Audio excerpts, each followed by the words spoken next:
Здравствуйте. В студии Вестника Кавказа Гия Саралидзе. И, как всегда, мы говорим с вами о самых главных, самых интересных событиях в мире спорта.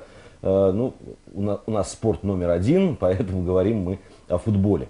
Как всегда, разделим наши программы на то, что происходит внутри страны, внутренние события, тем более, что оживилась у нас футбольная жизнь, стартовала финальная часть российской премьер-лиги. О ней поговорим. 33-й тур у нас тут прошел совсем недавно. Ну и поговорим о международных делах, о сборной, о клубах, которые выступают в кубках, которые еще выступают или уже закончили выступление в европейских кубках.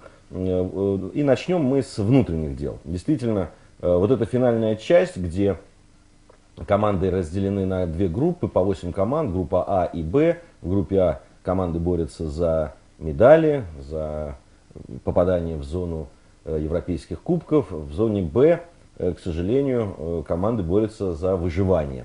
Вы знаете, чем я больше смотрю эти игры, которые сейчас проходят в чемпионате, особенно в группе А, бескомпромиссные, интересные, с борьбой практически все, тем больше мне нравится вот такая система проведения чемпионата. Я понимаю, что вряд ли это возможно, но в общем на месте футбольного союза российского я бы задумался о том, как бы так сделать, чтобы вот в финальной части нашего чемпионата не было проходных игр, и вот так вот с таким интересом любители футбола ожидали бы предстоящие игры. Честное слово, я давно уже не ловил себя на мысли, что я уже знаю наперед, какие игры будут, выделяю, какие обязательно надо посмотреть, и понимаю, что надо посмотреть все игры, которые проходят в группе А.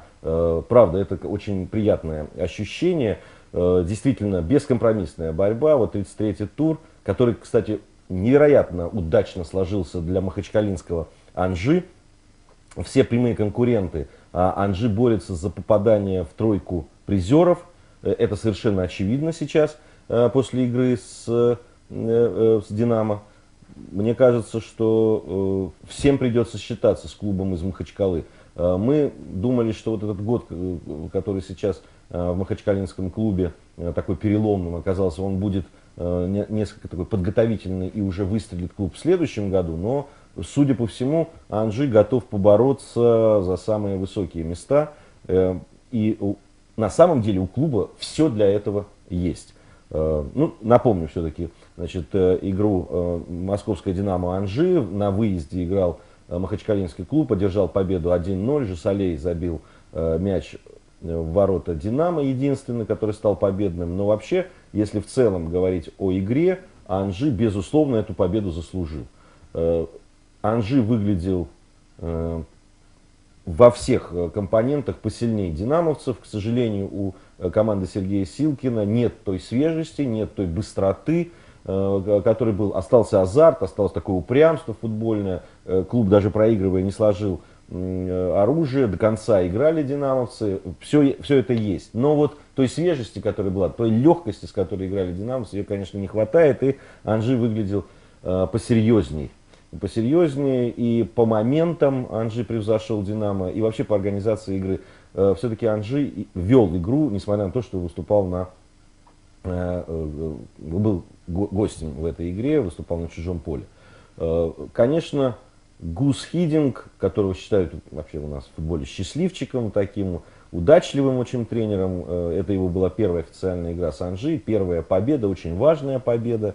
Анжи отстает от второго места всего лишь на 4 очка, если я не ошибаюсь.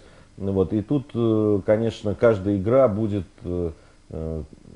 приносить новые перестановки в турнирной таблице. А почему повезло Анжи, почему очень удачно для него сложился этот тур? Да потому что все основные соперники сыграли в ничью, кроме Локомотива, прямые соперники Анжи. ЦСКА сыграл с Зенитом в ничью 2-2, извините. Спартак сыграл с Рубином в ничью 1-1. То есть все потеряли таким образом очки. Кстати, здесь ничейный результат сейчас не устраивает ни одну из команд. Почему, еще интересно очень вот это противостояние.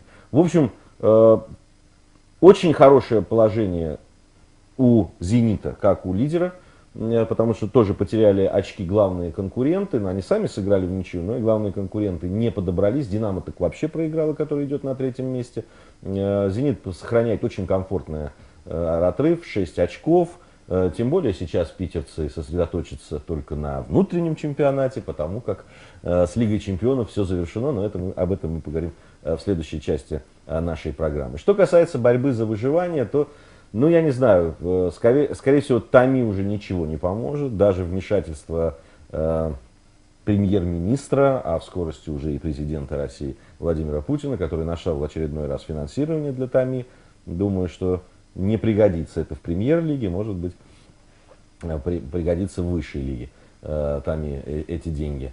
Может быть, опять перестроят клуб, по-новому начнут его финансировать, по-новому начнут его формировать, и опять мы увидим Томи в премьер-лиге.